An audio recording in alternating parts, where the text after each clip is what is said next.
우리는 지난 신약 시간에 갈라디아서를 시작했습니다. 이 시작하면서 이 갈라디아 교인들이 이 예수님의 십자가의 복음을 믿지만 또 거기에 율법을 지켜야 한다는, 특별히 할례까지 해야 된다는, 유대인들만 하고 있는 그 율법까지도 지켜야 된다는 거짓 유대교사들의 주장에 대해서 이제 사도 바울이 복음의 진리를 설명하는 가운데 우리가 참된 복음의 특징에 관해서 말씀을 나눴습니다. 이제 오늘 말씀은 조금 배경 설명이 필요합니다. 오늘 2장의 앞절에 이렇게 보면 사도 바울은 안디옥 교회에서 일어난 일을 회상하면서 이제 오늘 말씀을 시작하고 있는 것이죠. 안디옥 교회는 예루살렘 교회로부터 이제 파송받은 바나바가 거의 담임 목회자 같은 역할을 하고, 지금 이 글을 쓴 사도 바울이 돕는 목회자의 역할을 하면서 특별히 이방인 선교에 모든 것을 걸고 있고, 그렇기 때문에 이 유대인들과 함께 이방인들이 섞여서 드리는 아주 복되고 귀한 교회가 된 것이죠. 그런 교회 소식을 예루살렘 교회의 수장격인 베드로가 듣고 방문하게 됩니다. 그리고 같이 지내다가 이제 음식을 먹게 되는데 베드로가 이방인들과 함께 식사를 하게 되는 것이죠. 그때 마침 예루살렘 교회에서 보낸 유대 크리스찬들이 온다는 소식을 베드로가 듣게 되는 것이죠.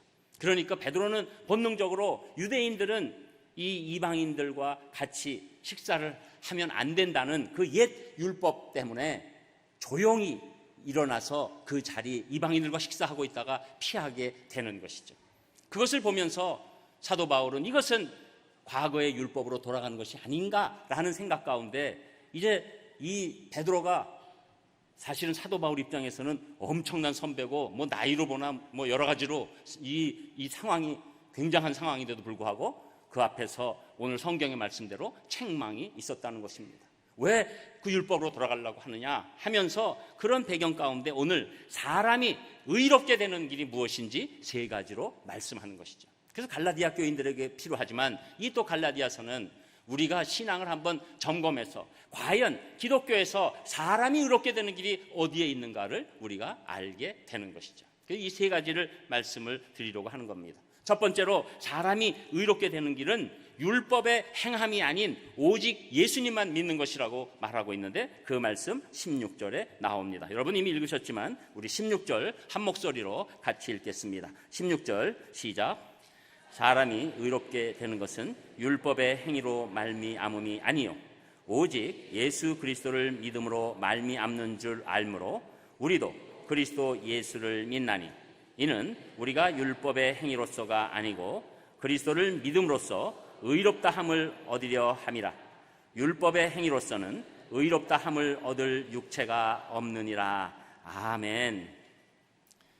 사실 이 구약 성경 가운데 유대인들은 사람이 의롭게 되는 것은 율법의 행위로 말미암는다고 생각하고 있었죠. 그래서 율법의 행위로 하나님 앞에서 의롭다고 인정을 받으려면 모든 율법을 하나도 빠짐없이 완벽하게 지켜야 했다고 생각하고 있고, 그래서 이제 존경받는 바리새인들 같은 사람들은 그것을 하나하나 다 지키기 위해서 말할 수 없이 애를 쓰고 있는 모습을 우리가 알고 있습니다. 그러나 막상 그들을 들어가 보면 이 율법을 완벽하게 지켜야 되는데 그렇게 지킬 수 있는 사람 한 명도 없다는 것이죠. 그래서 야고보서 2장 10절에 보면 누구든지 온 율법을 지키다가 그 하나에 거치면 모두 범한 자가 되나니, 율법 잘 지키다가도 하나만 틀리면 율법을 다 지키지 못하고 결국은 율법을 지키지 못한 자로 남게 된다는 것이죠. 사실 이 율법을 하나님이 주신 것은 사람들에게 우리가 얼마나 큰 죄인이라는 것을 알려주시기 위해서 주신 것입니다. 그래서 로마서 3장 20절에 보면 그러므로 율법의 행위로 그의 앞에 의롭다 하심을 얻을 육체가 없나니 율법으로는 죄를 깨달음이니라. 이렇게 말씀하시는 거죠. 여러분 이렇게 말씀드리면 너무 딱딱하니까 제가 좀 편하게 말씀드리기 위해서 이제 한 예를 말씀드리면 우리 치과에 가잖아요. 여러분 치과 가가지고 다들 별로 안 좋아하시는 치과인데 이제 가서 입을 열고 처음에 그 치과 의사 선생님이 어떻게 합니까? 조그만 막대기 끝에 동그란 그 거울이 달린 거를 갖고 보지요. 벌써 거기서부터 우리는 이게 몸이 경직이 되기 시작하죠. 그러나 그것을 가지고 딱 보면서 그 거울의 기능은 과연 이 충치가 있는지, 뭐가 어떻게 잘못됐는지, 뭐 잇몸이 뭐 뿌리가 어떻게 됐는지, 뭐 이런 걸 다 보는 거잖아요. 그러나 그 조그만 그 길게 돼 있는 그 거울은 결단코 우리의 충치나 우리의 무슨 뭐 이 어려움들을 해결해 줄 수 없는 것입니다. 여러분, 율법의 기능이 바로 그런 것입니다. 여러분, 율법뿐만 아니라 우리 이방인은 율법이 없었기 때문에 여러 가지 법이 있고 양심이 있죠. 그래서 그런 것들이 우리에게 왔을 때 우리에게 가르쳐 주는 것은 우리가 죄인이라는 것을 알려주는 것이죠. 우리가 결단코 지킬 수 없다는 것을, 우리가 온전히 하나님 앞에서 의롭다고 얘기할 수 없다는 것을 우리에게 알려주고 있는 것입니다. 요사이 우리는 청문회 가운데 이런저런 얘기가 있을 때 우리 크리스찬으로서 꼭 알아야 될 부분이 있습니다. 뭐 이것이 어떠냐 저떤 보다도 우리 크리스찬들은 인간은 이 죄성이 깊구나, 이것을 깨닫는 거죠. 내가 청문회 앞에 쓴다면 나는 어떤 모습으로 쓸 수 있는 것인가. 자기도 몰랐던 일들이 다 드러나죠. 여러분, 우리 인간이 이렇게 율법 앞에, 하나님 앞에 비춰질 때 내가 의롭습니다 라고 주장할 수 있는 사람이 아무도 없다는 것에 이 말씀의 시작이 있는 것입니다.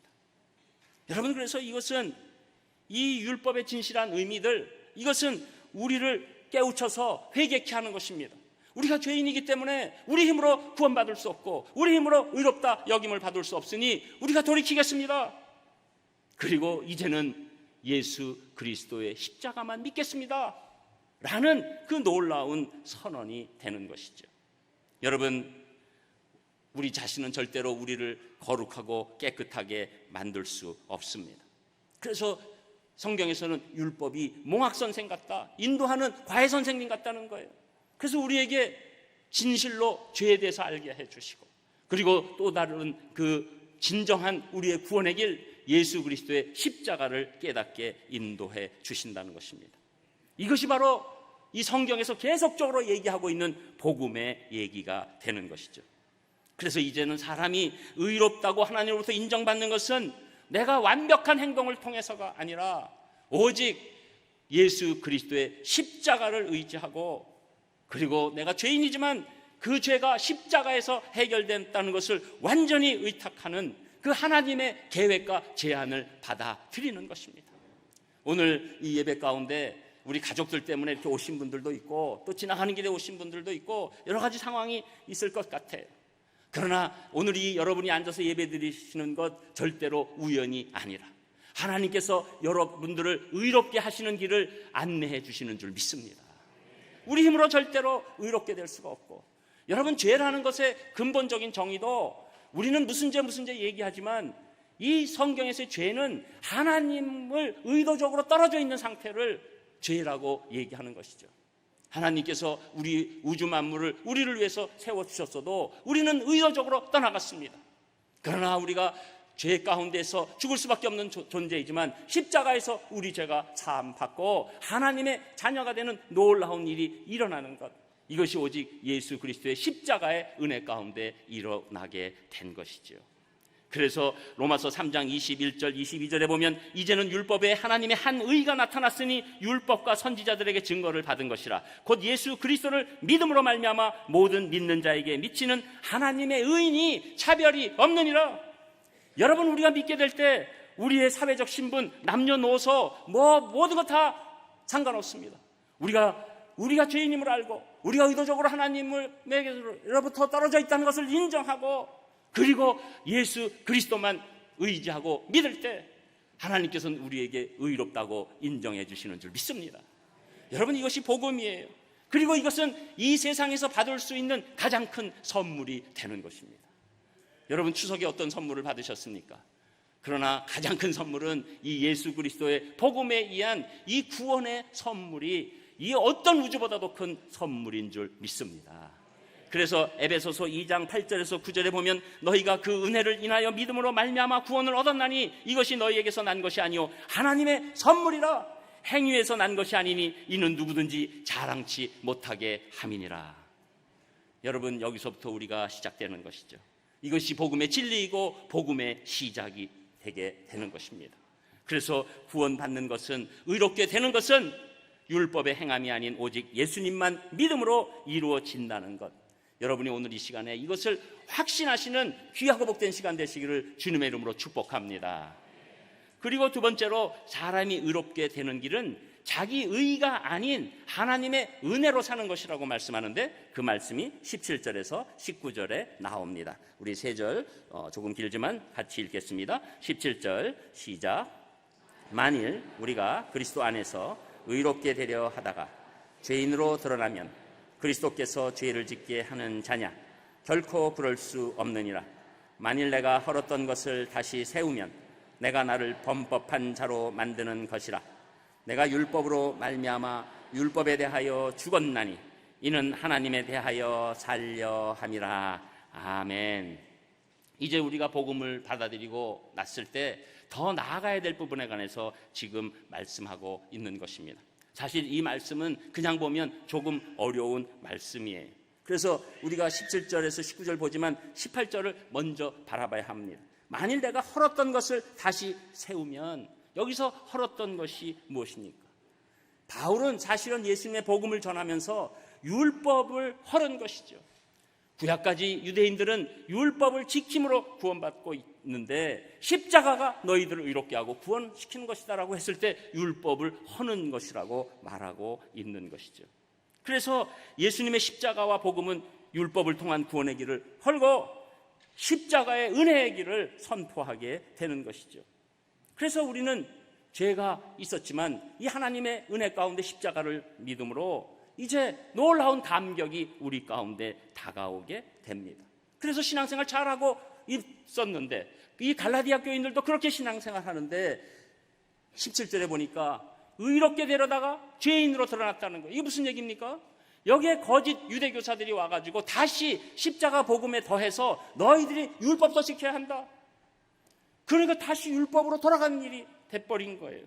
그러니까 율법으로 다시 돌아가 버리니까 이 율법에서는 또다시 죄인으로 정죄하는 것 아니에요. 우리가 예수 그리스도를 믿고 교회 생활해도 율법이 여러분에게 다가왔을 때 여러분이 완전히 나는 율법 완전히 지키고 있어 이렇게 얘기할 수 있는 사람이 또 어디 있겠습니까? 그러니까 다시 율법을 얹어주니까 율법이 죄인으로 다시 만들어버렸다는 얘기를 하는 것이죠. 이래도 조금 어려우시죠? 그러니까 현실 생활로 다시 바꿔드리기를 제가 원해서 얘기를 하겠습니다. 여러분, 우리가 예수님을 믿고 처음에 기쁨으로 반응을 합니다. 그런데 언제부터인가 이 신앙생활에 굳은 살이 슬슬 박이기 시작하면서 내 신앙생활의 패턴이 율법이 되면서 자기 의의가 생기고 나의 의의로만 움직여야지만 구원의 길이 있는 것 같이 착각하게 됩니다. 예배는 어떻게 드려야 하고 찬송은 어떻게 해야 되고 봉사와 전도는 어떻게 해야 되고 또 어느 곳에 가서도 자기의 신앙에 만들어 놓은 패턴으로 평가하고 판단하기 시작하게 됩니다. 그러다 보니 자신도 모르는 율법이 자기 안에 생겨버리는 것이죠. 그러면서 다른 사람도 그 기준에 의해서 판단하고 정죄하기 시작합니다. 또 왔다 갔다 교회 다니면서 이 교회는 이래 저 교회는 저래. 여러분, 그래서 모교회가 없는 사람들은 계속해서 판단만 하고 다니다가 그냥 끝나버리는 거예요. 이 교회는 갑자기 왜 우리 교회에서는 여기 올라올 때 전부 다 여기 그냥 신발 안 신고 막 그냥 아주 소중하게 여겨서 슬리퍼 신고 올라오는 것 같은데 막 구두 신고 왔다 갔다 하네. 막 그런 거에 막 집중하고 여러 가지 집중합니다. 단쪽으로 막 자기 패턴이 있는 거예요. 헌금은 이렇게 해야 되는데 왜 이렇게 뒤에서 넣게 하지? 또 어떤 분들은 헌금이 더 많이 들어오려고 그러면 헌금만 밖에다 놓는 게 더 좋지 않아요? 이런 얘기도 하고 여러 가지 얘기들을 막 합니다. 그런데 그것이 자기 의로 자리 잡고 있는 거예요. 그러면서 이제 그 남들의 신앙생활이 자기의 모습에 차지 않고 그 율법의 기준을 자꾸 대다 보니까 자기도 그렇게 할 수 없다는 것을 알게 되면서 이제 구원의 확신도 멀어지고 신앙생활 자체가 율법에 빠져버리는 거예요. 나는 언제 어떻게 해야 되고 어떻게 해야 되고 이런 것들만 남아있고 이 십자가의 길이 나에게 유지되지 않는 안타까운 일이 일어나는 것이죠. 그러다 보니 오랜 신앙생활에도 감격이나 기쁨이나 즐거움이 없고 교회에 오면 정죄할 것만 자꾸 챙기게 되는 것이죠. 은혜로 시작한 구원이 다시금 율법으로 회귀하면서 십자가의 은혜가 무력화되고 자신도 십자가가 주시는 그 자유의 능력을 잃어버리게 되는 것입니다. 여러분, 이것이 십자가에서 처음에는 기쁨을 느낀 듯하나 나중에 보면 이 구약의 율법이 아닌 스스로 만든 율법에 사로잡힌 모습이 있게 되는 것이죠. 여러분, 그래서 21절에 사도 바울은 더 이상 하나님의 은혜를 패하지 말아야 된다고 말하는 거예요. 여러분, 우리가 지금 신앙생활 하는 것 다 하나님의 은혜인 줄 믿습니다. 지금 여러분들이 나와서 예배하시는 것 하나님의 은혜입니다. 오가는 발걸음을 지켜주시고 오늘 아침에 여러분의 마음을 주장하시는 거예요. 내가 불편한 어떤 것 때문에 삥끗하면 못 오는 겁니다. 하나님의 은혜입니다. 내가 봉사할 수 있는 것 하나님의 은혜입니다. 오늘 성가대가 몇 분은 가셨어도 오늘 나오신 성가대분들은 하나님의 은혜입니다. 그렇다고 지금 딴 데 계신 분 또 안 은혜다 이렇게 얘기하는 건 아니니까 절대 전하지 마세요. 여러분, 저는 오는 분들을 격려하는 스타일입니다. 또 어떤 분은 안 오는 것 때문에 온 분을 야단치면 얼마나 힘듭니까? 그런데 이 추석 이런 힘든 환경 가운데서 우리 아이들과 함께 이렇게 예배드리는 것 하나님이 주신 은혜인 줄 믿습니다. 여러분, 우리가 호흡하고 있는 것 하나님의 은혜예요. 여러분, 우리가 의롭게 되는 모든 것 다 하나님의 은혜입니다. 예수 그리스도를 믿음으로 말미암아 놀라운 기쁨이 하나님의 은혜로 계속적으로 연결될 때 우리가 하나님이 기뻐하시는 하나님의 의로움을 인쳐주시는 놀라운 성도가 되는 줄 믿습니다. 그래서 로마서 6장 14절에 보면 죄가 너희를 주장하지 못하리니 이는 너희가 법 아래에 있지 아니하고 은혜 아래에 있음이라 이렇게 말씀하는 거죠. 여러분, 이 교회가 또 만들어 놓은 율법에 사로잡힌 교인들은 그런 교회에 있으면 굉장히 힘들게 돼 있어요. 서로 딱 보는 것 같아. 서로 뭐라 그럴 것 같아. 그러나 성령님이 운행하시고 하나님의 은혜 가운데 있고 내 안에 말할 수 없는 그 구원의 자유가 있는 예배는 기쁨과 한량없는 은혜가 넘치고 우리 마음에 샘솟는 놀라운 하나님께서 주시는 이 샘물과 같은 역사가 10년 가운데 일어나게 되는 것입니다. 그래서 우리가 이것을 바라고 나가야 되는 것이죠. 은혜를 갖고 자유를 갖고 내 의가 아닌 예수님의 의를 덧입고 살 때 하나님께서 놀랍게 우리와 함께 하시는 줄 믿습니다. 저는 이 갈라디아서가 로마서와 비슷하지만 다른 게 이 부분이에요. 신앙생활 하다가 다시 굳은 살이 배기고 율법으로 들어간 자에게 자유를 주기 때문에 그래서 갈라디아서가 자유의 대헌장이라고 얘기하고 놀라운 자유를 가졌지만 우리는 은혜 가운데서 하나님만 같은 마음으로 찬양하고 경배하고 예배드리게 되는 것입니다. 저는 여러분들이 내 의가 아닌 하나님의 은혜로 인생 사시기를 주님의 이름으로 축복합니다. 그리고 세 번째로 사람이 의롭게 되는 길은 자아를 포기하고 예수님이 주인 되게 하는 것이라고 말씀하는데 그 말씀이 20절, 21절에 나옵니다. 우리 20절 너무나도 유명한 말씀인데 우리 20절과 21절 읽습니다. 20절 시작. 내가 그리스도와 함께 십자가에 못 박혔나니 그런즉 이제는 내가 사는 것이 아니요 오직 내 안에 그리스도께서 사시는 것이라. 이제 내가 육체 가운데 사는 것은 나를 사랑하사 나를 위하여 자기 자신을 버리신 하나님의 아들을 믿는 믿음 안에서 사는 것이라. 내가 하나님의 은혜를 패하지 아니하노니 만일 의롭게 되는 것이 율법으로 말미암으면 그리스도께서 헛되이 죽으셨느니라. 아멘. 사도 바울이 예수님을 믿게 되면서 놀라운 사실을 하나 더 발견했습니다. 자기의 옛사람이 주님과 함께 이미 십자가 위에 못 박혀 있다는 것입니다. 바울은 자기의 영적 실존을 그리스도와 함께 십자가에 못 박힌 것으로 보고 있습니다. 예수님의 십자가 가운데 자기도 못 박혔다는 것을 보게 된 것이죠. 여러분, 사실 이것은 신앙생활 맨 처음 하면 느끼지 못합니다. 그냥 하나님의 은혜죠 다. 그러나 내 의지로 믿은 것 같이 생각하고 내가 이제 십자가를 믿습니다 얘기하지만 내가 2000년 전에 십자가에서 죽으신 그 예수님 가운데 들어가는 것이 쉽지가 않고 그 마음이 들어가기가 만만한 일이 아닌 것이죠. 그러나 예수 그리스도를 믿고 계속해서 신앙생활을 할 때 말씀 가운데 하나님께서 우리에게 가르쳐 주시는 게 있습니다. 바로 뭐냐면 시공을 초월하시는 하나님이시라는 것을 알게 되는 것이죠. 그래서 하나님께서는 시간을 초월한다. 시간을 초월한다는 게 무엇이죠? 2000년 전의 일이나 지금의 일이나 2000년 후의 일이나 하나님은 동시에 보고 계신다. 그것을 알게 되는 거예요. 그래서 베드로후서 3장 8절에서 베드로는 이렇게 얘기합니다. 사랑하는 자들아, 죽게는 하루가 1000년 같고 1000년이 하루 같다는 이 한 가지를 잊지 말라. 하나님께서는 우리의 시공을 초월하셔서 한꺼번에 보고 계시고, 우리가 예수 그리스도 앞에서 예수님이 십자가에 달려서 죽으신 것은 저의 죄악 때문입니다라고 할 때, 그때 우리는 2000년 전에 십자가에 예수님과 함께 못 박히게 되었다는 것입니다.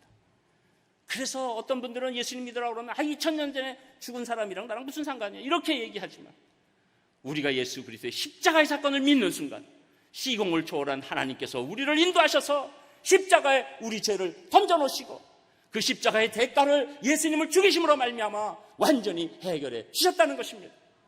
2000년 전이 아닌 지금 여러분의 죄악이 십자가에서 해결된 줄 믿습니다. 그래서 우리는 십자가를 믿음으로 말미암아, 예수님을 믿음으로 말미암아 나의 과거의 죄와 현재의 죄와 미래의 죄까지 다 해결됐다. 그리고 하나님은 우리를 의인으로 부르신다. 이것이 마음에 확실히 심겨지게 되는 것이죠. 이것이 성령님의 은혜가 되는 것이고, 이것이 성령님의 인치심이 되는 것입니다. 그전에는 그냥 믿은 것 같아요. 믿으면 믿을수록 내가 예수 그리스도를 믿는다는 것이 얼마나 기적적인 일인지 깨닫게 되는 것입니다. 저는 오늘 성도님들에게 그 마음이 있으시길 바랍니다. 내가 지금 죽었다가 살아나는 것보다 예수 그리스도를 믿는 것이 더 큰 기적이다. 여러분, 우리가 혹시 죽을 병 걸려서 지금 죽었다가 살아난다 할지라도 또 죽습니다. 그래서 저는 죽었다가 살아나는 거 원치 않아요. 그냥 한번 딱 죽고 그냥 싹 들어가기로 원합니다.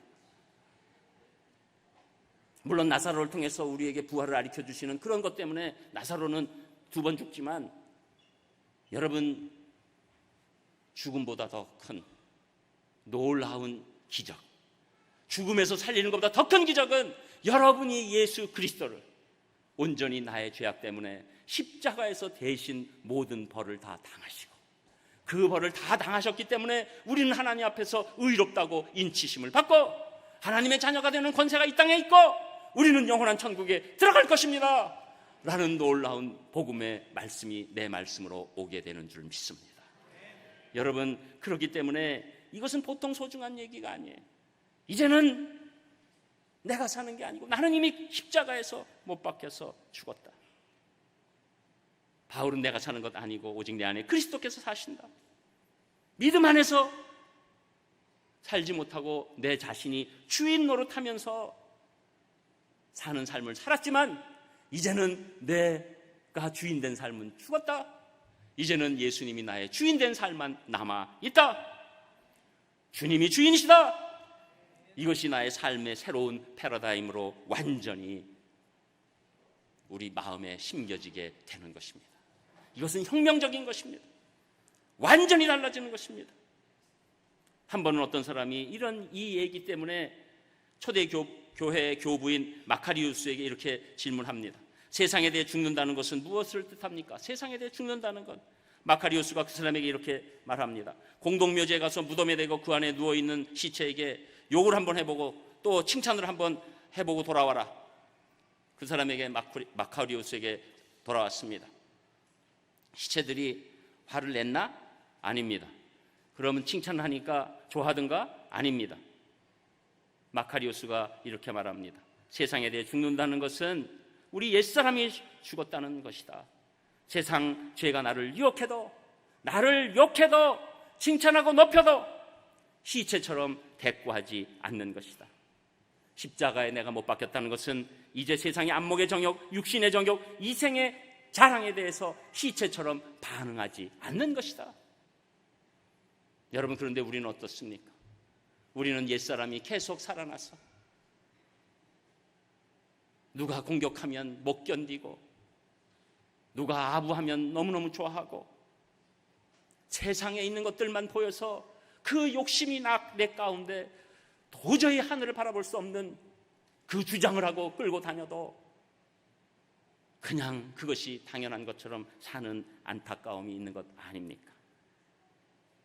여러분, 우리가 주님과 함께 옛사람이 십자가에서 못 박혔다면 우리에게 놀라운 변화가 일어나야 합니다. 우리의 실존 자체가 바뀌어야 합니다. 여러분, 그것이 그리스도께서 내 안에 사시는 삶이죠. 예수님이 주장하는 삶만 걸어가는 거예요. 예수님이 인도하시는 삶 가운데 있는 거예요. 그리고 무슨 일이든지 예수님이시라면 이 상황에서 어떻게 하실까를 우리가 생각해 보는 것이죠. 과거에는 내가 가진 것으로 살고, 과거에는 내 처세술로 살고, 과거에는 내 배경으로 살고, 과거에는 내가 갖고 있는 어떤 것으로, 내 지식의 힘으로, 내 여러 가지 있는 그 모든 공급된 것으로 살려고 하지만 이제는 오직 예수 그리스도를 향한 믿음으로 산다, 이 말씀을 하는 것이죠. 여러분, 이제는 새 사람 입어서 내 힘으로 사는 것이 아니고 모든 일 주님께 맡기고 예수님만 의지하고 철저하게 말씀을 순종하면서 살 때, 그때 하나님께서는 우리 보고 너는 옛자가 죽고 새 사람으로 살고 있구나라고 기뻐하실 줄 믿습니다. 그럴 때 우리는 이 의가 어떤 것인지, 하나님의 의가 얼마나 대단한 것인지 우리가 실제적으로 체험하게 되는 것입니다. 여러분, 자아를 포기한다는 것만큼 어려운 게 없습니다. 내 자아를 포기하는 것 사람의 힘으로 될 수 없습니다. 그 십자가가 내 마음에 나를 지배할 때 내 자아가 포기되고 오직 예수 그리스도만 좇게 되는 것이죠. 저는 여러분들이 성령님의 은혜 가운데서 자아를 포기하고 예수님만이 여러분의 인생의 주인 되신 삶 되기를 주님의 이름으로 축복합니다. 우리가 유명한 김익두 목사님 일화가 여러 가지 있는데 오늘 한 가지를 소개합니다. 김익두 목사님은 일제시대 때 대표적인 부흥사로 초창기 한국교회를 이끌었던 분입니다. 그래서 이분을 통해서 우리가 너무나도 잘 알고 있는 주기철 목사님, 김재준 목사님, 이성봉 목사님의 회심에 결정적인 기여를 하게 되는 분이죠. 사실 김익두 목사님은 믿기 전에는 유명한 깡패였습니다. 그러던 그가 미국 선교사 수알런 목사님의 사경회에 참석했다가 십자가의 도를 깨달아 예수님 믿게 되었습니다. 그리고 전도사가 돼서 아직 목사가 되기 전에 너무 불같이 열심히 끌어올라서 매일같이 동네를 돌아다니면서 예수님을 믿으십시오라고 전도를 하게 됩니다. 많은 사람들이 저 사람 얼마 전까지 깡패였는데라고 수군거립니다. 그러면 김익두 목사님 당시 전도사죠, 이렇게 얘기합니다. 옛날 김익두는 죽었습니다. 예수님을 믿으세요 라고 계속 다닌 것이죠. 그때 부엌에서 설거지하던 한 아주머니가 김익두 죽었나 살았나 한번 시험해보자 하고 문 앞에 와서 예수님 믿으세요 하는 김익두 전도사에게 설거지물을 갖다가 얼굴에 확 뿌려버렸습니다. 그러니까 김익두 전도사가 웃으면서 내가 죽었으니 오늘 당신이 살았습니다.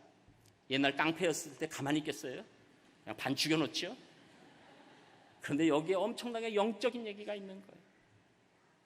깡패 김익두는 죽었고 지금 살고 있는 것은 전도사 김익두입니다.